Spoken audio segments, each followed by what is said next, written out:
Mahigit sa 3 million pesos na subsidy nakatakdang ipamahagi ng DSWD Region 6 sa mga maliliit na rice retailers sa Western Visayas. Samantala, Mandaue City LGU pinag-aaralan naman ang pagbigay ng incentive sa mga negosyante ng bigas. May detalye live si Zen Kilantang ng GMA Regional TV 1 Western Visayas. Zen?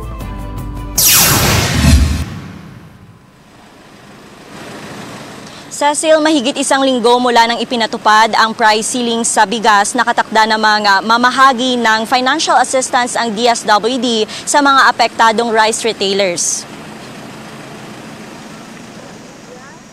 3.75 million pesos ang nakatakdang i-release ng DSWD-6 para sa mga maliliit na rice retailer sa Western Visayas. Layunin nito na matulungan ng mga ito sa pagpapatupad ng price ceiling sa bigas. Sa inisyal na datos ng ahensya, nasa 250 na maliliit na negosyante na identify na ng DTI ang makatatanggap ng pinansyal na tulong.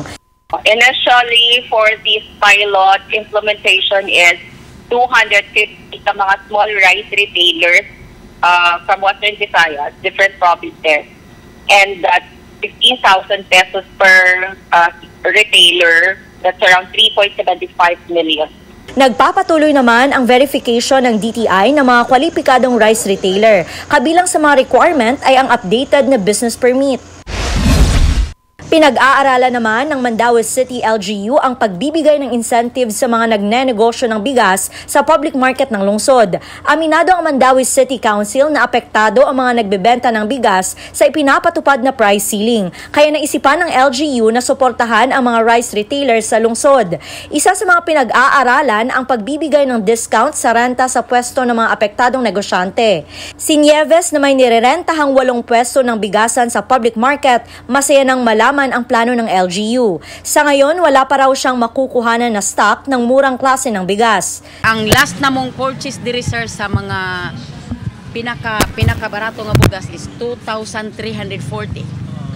That is 47.75. Yung saan ang pagbutang nag 45. Bunsod ng mataas na presyo ng bigas sa bansa, pahirapan ng makahanap ng mas mababa pa sa presyo na 55 pesos bawat kilo sa Cogon Market sa Cagayan de Oro City.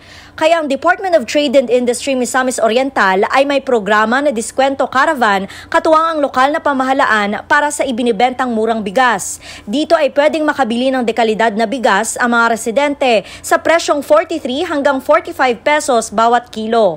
Kaya naman pinilahan ang Diskwento Caravan lalo pa at maaaring makabili ng hanggang sa 10 kilo ng bigas ang bawat pamilya. Ang Diskwento Caravan ay simula Setyembre 11 hanggang 15.